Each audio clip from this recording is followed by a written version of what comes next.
Hi, ಎಲ್ಲರಿಗೂ ನಮಸ್ಕಾರ. ನಾನು ನಿಮ್ಮ ಲಕ್ಷ್ಮೀಗೌಡ ಮಾತನಾಡುತ್ತಿರುವುದು. ಯಾರೆಲ್ಲ ಇನ್ನು ನನ್ನ ಕಾಮನ ಬಿಲ್ಲು ಕಥಾಗುಚ್ಛ ಯೂಟ್ಯೂಬ್ ಚಾನಲ್ ಸಬ್ಸ್ಕ್ರೈಬ್ ಮಾಡದೆ ಕತೆ ಕೇಳ್ತಿದ್ದೀರಾ, ಪ್ಲೀಸ್ ಸಬ್ಸ್ಕ್ರೈಬ್ ಮಾಡಿ ಕತೆ ಕೇಳಿ. ಹಾಗೆ ನನ್ನ ಕತೆ ನಿಮ್ಮೆಲ್ಲರಿಗೂ ಇಷ್ಟ ಆದ್ರೆ ಕಮೆಂಟ್ ಮಾಡಿ, ಶೇರ್ ಮಾಡಿ. ಜಾನಕಿ ರಾಮ ಕಥೆಯ ಮುಂದುವರೆದ ಸಂಚಿಕೆ. ಇಂದು ವಿದೇಶದಿಂದ ರೆಹಮಾನ್ ಬರುವ ಸಂತೋಷಕ್ಕೆ ರಾತ್ರಿಯೆಲ್ಲ ನಿದ್ದೆ ಇಲ್ಲದೆ ಹೊರಳಾಡಿದವಳು ಬಹುಬೇಗನೆ ಎದ್ದು ಸ್ನಾನ ಮಾಡಿ ಮನೆಯ ಹಿಂದೆ ಇದ್ದ ಗಿಡದಲ್ಲಿ ಹೂ ಕಿತ್ತು ತಂದು ತನ್ನ ಗಣೇಶನಿಗೆ ಇಟ್ಟವಳು. ಗಣಿ, ಇವತ್ತು ಮಹಾನ್ ಬರ್ತಿದ್ದಾನೆ, ಅದಕ್ಕೆ ತುಂಬಾ ಖುಷಿಯಾಗಿದ್ದೇನೆ. ಅವನು ಬಂದಾಗ ಅವನ ನೋಟವನ್ನು ಎದುರಿಸುವ ಧೈರ್ಯ ಕೊಡು ಆಯ್ತಾ. ನಿನ್ನನ್ನೇ ನಂಬಿದ್ದೇನೆ, ಆಮೇಲೆ ಕೈ ಬಿಡ್ಬೇಡ ಎಂದವಳು ಏನನ್ನು ನೆನೆದು. ಗಣಿ, ಇನ್ನೊಂದು ವಿಷಯ ಗೊತ್ತಾ, ಇನ್ಮೇಲಿಂದ ಅವನನ್ನು ಅವನು ಇವನು ಎಂದು ಕರೆಯುವುದು ಬೇಡ ಅಲ್ವಾ. ಹೋಗಿ ಬನ್ನಿ ಎಂದು ಕರೆದರೆ ಚಂದ ಅಲ್ವಾ. ಇನ್ ಮುಂದೆ ಹಾಗೆ ಕರೆಯಬೇಕು ಎಂದು ನಿರ್ಧಾರ ಮಾಡಿದ್ದೇನೆ. ಏನ್ ಗೊತ್ತಾ ಗಣೇಶ, ಹಾಗೆ ಕರೆಯುವುದು ತುಂಬಾ ಕಷ್ಟ, ಆದ್ರೂ ಪ್ರಯತ್ನ ಮಾಡ್ತೀನಿ ಎಂದು ಗಣೇಶನ ಫೋಟೋ ಮುಂದೆ ನಿಂತು ಅವಳ ಜೀವನದಲ್ಲಿ ಬೀಸುವ ಬಿರುಗಾಳಿಯ ಬಗ್ಗೆ ಅರಿವಿಲ್ಲದೆ ಮುಗುಳು ನಗೆಯಿಂದಲೇ ಎಲ್ಲವನ್ನು ಗಣೇಶನಿಗೆ ಒಪ್ಪಿಸಿದಳು.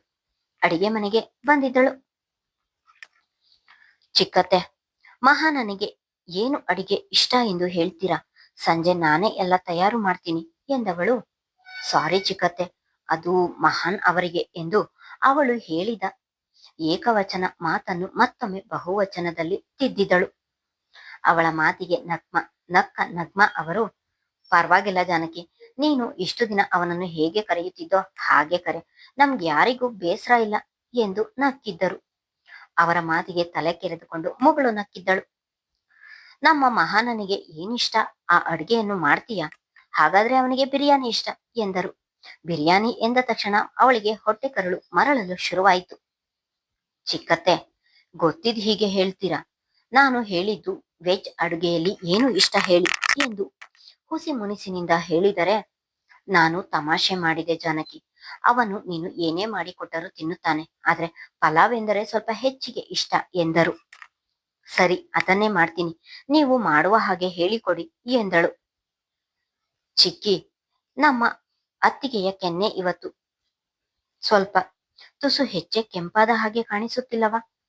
ಜಾನಕಿಯನ್ನು ರೇಗಿಸುತ್ತಲೇ ಒಳ ಬಂದಿದ್ದಳು ದಾನಿಯ. ಹೌದು ದಾನಿಯ, ಗಂಡ ಇವತ್ತು ವಿದೇಶದಿಂದ ಬರುತ್ತಿರುವುದಕ್ಕೆ ಅವಳ ಕೆನ್ನೆ ಹೆಚ್ಚಿಗೆ ಕೆಂಪಗಾಗಿದೆ ಎಂದು ನಗ್ಮ ಅವರು ಕೂಡ ರೇಗಿಸಲು ನಿಂತರು. ಇಬ್ಬರ ಮಾತಿಗೂ ನಾಚಿಕೆ ಆವರಿಸಿ ಅವಳಿಗೆ ಮಾತನಾಡಲು ಸಾಧ್ಯವಾಗದೆ ಸುಮ್ಮನೆ ನಿಂತಳು. ಅತ್ತಿಗೆ, ಇವತ್ತು ನನಗೆ ಒಂದು ಕತೆ ಹೇಳಿ ಕೊಡಿ, ನಿನ್ನೆ ಹೇಳ್ತೀನಿ ಎಂದು ನೀವು ಹೇಳಲೇ ಇಲ್ಲ ಎಂದು ಆಯಿಷಾ ಕೂಡ ಅಡಿಗೆ ಮನೆಗೆ ಬಂದಿದ್ದಳು. ಆಯಿಷಾ, ಇನ್ಮುಂದೆ ನೀನು ಅತ್ತಿಗೆಯನ್ನು ಕತೆ ಹೇಳಿ ಎಂದು ಅವರ ಕೋಣೆಗೆ ಹೋಗುವ ಹಾಗಿಲ್ಲ. ಯಾಕೆ ಮಮ್ಮಿ ಹೋಗ್ಬಾರದು ಎಂದರೆ, ಅತ್ತಿಗೆಗೆ ಬೇರೆ ಕೆಲಸ ಇರುತ್ತೆ, ಅದಕ್ಕೆ ಇನ್ಮುಂದೆ ನೀನು ಅವರ ಕೋಣೆಗೆ ಹೋಗಿ ಅವರಿಗೆ ಡಿಸ್ಟರ್ಬ್ ಮಾಡಬಾರದು ಎಂದ ತಕ್ಷಣ ಜಾನಕಿ ಅಲ್ಲಿ ನಿಲ್ಲಲಾಗದೆ ಕೋಣೆಗೆ ಹೋಗಿದ್ದಳು. ಇದೀಗ ಬಂದ ಸುದ್ದಿ. ಅಬ್ರಾಡ್ನಿಂದ ದೆಹಲಿಗೆ ಬರುತ್ತಿದ್ದ ವಿಮಾನ ತಾಂತ್ರಿಕ ದೋಷದಿಂದ ಅಪಘಾತಕ್ಕೀಡಾಗಿ ಅದರಲ್ಲಿದ್ದ 100 ಪ್ರಯಾಣಿಕರು ಸುಟ್ಟು ಬೂದಿಯಾಗಿದ್ದಾರೆ. ವಿಮಾನದ ಅವಶೇಷಗಳು ಕೂಡ ಕೈಗೆ ಸಿಗದಿರುವಂತೆ ಅಪಘಾತದ ತೀವ್ರತೆ ಭೀಕರವಾಗಿದೆ. ಆ ವಿಮಾನದಲ್ಲಿ ನಮ್ಮ ಕರ್ನಾಟಕದ 10 ಮಂದಿ ಕೂಡ ಪ್ರಯಾಣಿಸುತ್ತಿದ್ದರು ಎನ್ನಲಾಗಿದೆ. ಆದ್ರೆ ಅಧಿಕಾರಿಗಳು ಅವರ ಹೆಸರುಗಳನ್ನು ಇನ್ನೂ ಬಿಡುಗಡೆ ಮಾಡದೆ ಗುಪ್ತವಾಗಿಟ್ಟಿದ್ದಾರೆ ಎನ್ನಲಾಗುತ್ತಿದೆ. ಎಲ್ಲಾ ಪ್ರಯಾಣಿಕರ ಜೀವನದಲ್ಲಿ ವಿಧಿ ಕ್ರೂರವಾಗಿ ಆಟವಾಡಿದ್ದಾನೆ. ಯಾರೊಬ್ಬರ ದೇಹವು ಗುರುತು ಸಿಗದ ಹಾಗೆ ಸುಟ್ಟು ಕರಕಲಾಗಿವೆ. ಎಲ್ಲಾ ಮಾಧ್ಯಮಗಳಲ್ಲೂ ಪ್ರಸಾರವಾಗುತ್ತಿದ್ದ ಸುದ್ದಿ ಇದು. ಆದ್ರೆ ರೆಹಮಾನ್ ಅವರ ಮನೆಯಲ್ಲಿ ಇದರ ಪರಿವೇ ಇಲ್ಲದೆ ಮಗ ಮನೆಗೆ ಬರುತ್ತಾನೆ ಎಂದು ಎಲ್ಲರೂ ಸಂಭ್ರಮದಲ್ಲಿದ್ದರು. ಅವರ ಸಂತೋಷ ಸಂಭ್ರಮವನ್ನು ಕಸಿದುಕೊಳ್ಳಲು ಅಬ್ದುಲ್ ಅವರ ಫೋನ್ ಸದ್ದು ಮಾಡಿತು. ಅಬ್ದುಲ್ ಅವರಿಗೆ ಕರೆ ಮಾಡಿದ್ದು ಬೇರೆ ಯಾರೂ ಅಲ್ಲ, ಏರ್ಲೈನ್ಸ್ ಡಿಪಾರ್ಟ್ಮೆಂಟ್ನವರು. ಇನ್ನೊಂದು ನಂಬರ್ ನೀಡುವ ಜಾಗದಲ್ಲಿ ರೆಹಮಾನ್ ತನ್ನ ತಂದೆಯ ನಂಬರ್ ಅನ್ನು ನೀಡಿದ್ದನು. ಹಾಗಾಗಿ ಅವರು ಅಬ್ದುಲ್ ಅವರಿಗೆ ಕರೆ ಮಾಡಿದ್ದರು. ಅವರು ಮಾತನಾಡಿದ್ದು ಇಂಗ್ಲಿಷ್ನಲ್ಲಿ ಆಗಿದ್ದರೂ ಸಹ ಇಂಗ್ಲಿಷ್ ಅನ್ನು ಸ್ವಲ್ಪ ಮಟ್ಟಿಗೆ ಅರ್ಥ ಮಾಡಿಕೊಳ್ಳುವಲ್ಲಿ ಅಬ್ದುಲ್ ಅವರು ಶಕ್ತರಾಗಿದ್ದರು. ಅವರು ಹೇಳಿದ ವಿಷಯವನ್ನು ಕೇಳಿ ಹೃದಯ ಸ್ತಬ್ಧವಾದಂತೆ ಭಾಸವಾಗಿತ್ತು. ಫೋನ್ ಅನ್ನು ನೆಲದ ಪಾಲು ಮಾಡಿ ಸೋಫಾ ಮೇಲೆ ಕುಸಿದು ಕುಳಿತವರನ್ನು ಅಡುಗೆ ಮನೆಯಿಂದ ಬರುವಾಗ ನೋಡಿದ ಫಾತಿಮಾ ಅವರು, ಏನಾಯ್ತು, ಎಂದು ಗಾಬರಿಯಾಗಿ ಅವರ ಬಳಿ ಓಡಿ ಬಂದಿದ್ದರು. ಅವರಿಗೆ ಎದೆ ನೋವು ಬಂದಾಗ ಎಷ್ಟು ನೋವು ಅನುಭವಿಸಿದ್ದಾರೆ ಎಂದು ಫಾತಿಮಾ ಅವರಿಗೆ ಗೊತ್ತು. ಈಗ ಅಬ್ದುಲ್ ಅವರು ಕುಸಿದು ಕುಳಿತಿದ್ದನ್ನು ನೋಡಿ ಆ ಘಟನೆ ಕಣ್ಣ ಮುಂದೆ ಬಂದು ಫಾತಿಮಾ ಅವರಿಗೂ ಕೈ ಕಾಲುಗಳು ಆಡದಂತೆ ಆಗಿತ್ತು. ರೇ, ಏನಾಯ್ತು? ಮಾತಾಡಿ, ಯಾಕೆ ಹೀಗೆ ಸುಮ್ಮನೆ ಕೂತಿದ್ದೀರಾ ಎಂದು ಕೂಗಿದ ಧ್ವನಿ ಇಡೀ ಮನೆಗೆ ಕೇಳಿ ಎಲ್ಲರೂ ಅವರಿರುವಲ್ಲಿಗೆ ಬಂದಿದ್ದರು. ಎಲ್ಲ ಹೋಯ್ತು ಫಾತಿಮಾ, ನಮ್ಮ ಜೀವನವೇ ಕತ್ತಲಲ್ಲಿ ಮುಳುಗಿ ಹೋಯ್ತು. ಇಷ್ಟನ್ನು ಕಷ್ಟದಲ್ಲಿ ಹೇಳಿ ಜೋರಾಗಿ ಮಕ್ಕಳ ಹಾಗೆ ಅಳಲು ಶುರು ಮಾಡಿದರು. ಮಾವ, ಏನಾಯ್ತು? ಯಾಕೆ ಹೀಗೆ ಅಳ್ತಿದ್ದೀರಾ? ಸಮಾಧಾನ ಮಾಡಿಕೊಳ್ಳಿ, ಅದೇನಾಯ್ತು ಎಂದು ಹೇಳಿ ಎಂದು ಜಾನಕಿ ಕೇಳಿದ ತಕ್ಷಣ ಅವರಿಗೆ ಏನು ಹೇಳಬೇಕು ಎಂದು ತಿಳಿಯಲಿಲ್ಲ. ಅವಳ ಹಣೆಯಲ್ಲಿ ಹೊಳೆಯುತ್ತಿದ್ದ ಕುಂಕುಮವೇ ಅವರ ಕಣ್ಣ ಮುಂದೆ ಬಂದು ಅವರ ಎದೆಯನ್ನು ಯಾರೋ ಈರಿದ ಹಾಗೆ ಆಗುತ್ತಿತ್ತು. ತನ್ನ ಗಂಡ ಇಂದು ಮನೆಗೆ ಬರುತ್ತಿದ್ದಾನೆ ಎಂದು ಸಂಭ್ರಮದಿಂದ ಇರುವವಳಿಗೆ, ನಿನ್ನ ಗಂಡ ಇನ್ನು ಮುಂದೆ ಯಾವತ್ತೂ ಮನೆಗೆ ಬರುವುದಿಲ್ಲ, ಅವನು ಈಗಾಗ್ಲೇ ಇಹಲೋಕ ತ್ಯಜಿಸಿ ಆಗಿದೆ ಎಂದು ಯಾವ ಬಾಯಿಯಲ್ಲಿ ತಾನೇ ಹೇಳುತ್ತಾರೆ? ಎಲ್ಲವನ್ನು ನೆನೆದವನಿಗೆ ದುಃಖ ಹೆಚ್ಚಾಗಿತ್ತು. ಎಲ್ಲದಕ್ಕಿಂತ ಜಾನಕಿಯನ್ನು ಎದುರಿಸುವುದು ಬಲು ಕಷ್ಟವಾಯಿತು ಅವರಿಗೆ. ಡ್ಯಾಡ್, ನೀವು ಹೀಗೆ ಅತ್ತರೆ ನನಗೆ ಉಸಿರು ನಿಂತ ಹಾಗೆ ಆಗುತ್ತದೆ, ಏನಾಯ್ತು ಎಂದು ಹೇಳಿ ಎಂದು ಅಳುತ್ತಲೇ ದಾನಿಯಾ ಹೇಳಿದಳು. ಫ್ಲೈಟ್ ಆಕ್ಸಿಡೆಂಟ್ ನಲ್ಲಿ ನಮ್ಮ ಮಹಾನ್ ಹೋಗಿಬಿಟ್ಟನಂತೆ ಎಂದು ಕಷ್ಟದಲ್ಲಿಯೇ ನುಡಿದರು. ನೆಲದಲ್ಲಿ ನಗ್ಮಾ ಹಾಗೂ ಫಾತಿಮಾ ಅವರು ಕುಸಿದು ಕುಳಿತರೆ, ಇಲ್ಲ ಇಲ್ಲ ಮಾವ, ನಿಮಗೆ ಯಾರೋ ಸುಳ್ಳು ಹೇಳಿದ್ದಾರೆ. ಮಹಾನ್ ಇನ್ನೊಂದು ಸ್ವಲ್ಪ ಹೊತ್ತಿನಲ್ಲಿ ಮನೆಗೆ ಬರುತ್ತಾರೆ. ನೀವು ಯಾರ್ಯಾರೋ ಹೇಳುವ ಮಾತನ್ನೆಲ್ಲ ಕೇಳ್ಬೇಡಿ, ನಿಮ್ಮ ಮಗ ಖಂಡಿತ ಮನೆಗೆ ಬರುತ್ತಾರೆ. ಇಷ್ಟನ್ನು ತಡೆದು ನುಡಿದಳು. ಎದೆಯಲ್ಲಿ ಅಗ್ನಿ ಉರಿಯಲು ಶುರುವಾಗಿತ್ತು. ಆದ್ರೂ ತನ್ನ ಗಂಡ ಬದುಕಿಲ್ಲ ಎಂಬ ಸತ್ಯವನ್ನು ಒಪ್ಪಿಕೊಳ್ಳಲು ಅವಳಿಗೆ ಬಹಳವೇ ಕಷ್ಟವಾಗಿತ್ತು. ಹೊರಗೆ ಹೋಗಿದ್ದ ರಫೀಕ್ ಅವರ ಕಿವಿಗೆ ವಿಮಾನ ಅಪಘಾತದ ಸುದ್ದಿ ಆಗಲೇ ಬಿದ್ದಿತ್ತು. ಮನೆಗೆ ಓಡಿ ಬಂದವರೇ ಮನೆಯ ಪರಿಸ್ಥಿತಿಯನ್ನು ನೋಡಿ ಅವರ ಜೊತೆ ಮಾತು ಕೂಡ ಆಡದೆ ಒಡನೆಯೇ ಟಿವಿಯಲ್ಲಿ ವಾರ್ತೆಗಳನ್ನು ಹಾಕಿದರೆ ಆಗಲೇ ಅಲ್ಲಿ ವಿಮಾನ ಅಪಘಾತವಾದ ಸ್ಥಳವನ್ನು ತೋರಿಸಲಾಗುತ್ತಿತ್ತು. ಅಲ್ಲಿ ಯಾರೊಬ್ಬರ ದೇಹವು ಗುರುತು ಸಿಗುವಂತೆ ಇರಲಿಲ್ಲ. ಎಲ್ಲವೂ ಛಿದ್ರವಾಗಿತ್ತು. ಇಲ್ಲ, ನನ್ನ ಮಗ ನಮ್ಮನ್ನು ಬಿಟ್ಟು ಎಲ್ಲೂ ಹೋಗುವುದಿಲ್ಲ, ಅವನು ಬಂದೇ ಬರುತ್ತಾನೆ. ಇವರೆಲ್ಲ ತೋರಿಸುತ್ತಿರುವುದು ಸುಳ್ಳು. ಇನ್ನೊಮ್ಮೆ ನನ್ನ ಮಗನಿಗೆ ಕರೆ ಮಾಡ್ತೀನಿ ಎಂದು ಒಂದೇ ಸಮ ಕೂಗುತ್ತಿದ್ದರು ಫಾತಿಮಾ ಅವರು. ಇಲ್ಲ ಫಾತಿಮಾ, ನೀನು ಎಷ್ಟೇ ಕರೆ ಮಾಡಿದರೂ ಅವನು ಇನ್ಯಾವತ್ತೂ ನಮ್ಮ ಜೊತೆ ಮಾತನಾಡಲಾಗದ ಜಾಗಕ್ಕೆ ಹೋಗಿದ್ದಾನೆ. ಈಗಾಗ್ಲೇ ಅವನ ಮೊಬೈಲ್ ಸ್ವಿಚ್ ಆಫ್ ಆಗಿದೆ. ಘಟನೆ ನಮ್ಮ ಕಣ್ಣ ಮುಂದೆಯೇ ಇರುವಾಗ ಅದನ್ನು ಸುಳ್ಳು ಎಂದು ಹೇಳಲು ಹೇಗೆ ಸಾಧ್ಯ? ಸತ್ಯ ಕಹಿಯಾಗಿದ್ದರೂ ಅದನ್ನು ಒಪ್ಪಿಕೊಳ್ಳದೆ ವಿಧಿಯಿಲ್ಲ. ನನ್ನ ಮಗ ಇನ್ನು ಬರುವುದಿಲ್ಲ, ನನ್ನನ್ನು ಡ್ಯಾಡ್ ಎಂದು ಕರೆಯುವುದಿಲ್ಲ ಎಂದವರ ದುಃಖವನ್ನು ನೋಡಲು ಅಸಾಧ್ಯ. ಇಲ್ಲ ಡ್ಯಾಡ್, ಇದೆಲ್ಲ ಸುಳ್ಳು ಡ್ಯಾಡ್. ನನ್ನ ಅಣ್ಣ ನನ್ನ ಮದುವೆಯನ್ನು ಮಾಡುತ್ತೇನೆ ಎಂದು ಹೇಳಿದ್ದಾನೆ.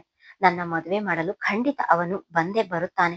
ಅವನಿಗೆ ಅತ್ತಿಗೆಯನ್ನು ನಮ್ಮನ್ನು ಬಿಟ್ಟಿರಲು ತುಂಬಾ ಕಷ್ಟ. ನಮ್ಮಿಂದ ಎಂದಿಗೂ ದೂರ ಹೋಗುವುದಿಲ್ಲ ಎಂದು ಹೇಳಿಕೊಂಡು ದಾನಿಯಾ ಕೂಡ ಅಳಲು ಶುರು ಮಾಡಿದಳು. ರೆಹಮಾನನ ಜೊತೆ ಮುಂದಿನ ಜೀವನದ ಬಗ್ಗೆ ನೂರಾರು ಆಸೆ ಕನಸುಗಳನ್ನು ಕಟ್ಟಿದವಳ ಆಶಾ ಗೋಪುರ ಇಂದು ನೆಲಸಮವಾಗಿತ್ತು. ಈಗ ತಾನೇ ಸರಿದಿದ್ದ ಅವಳ ಬಾಳಿನಲ್ಲಿ ಕಾರ್ಮೋಡ ಮತ್ತೆ ಕವಿದಿತ್ತು.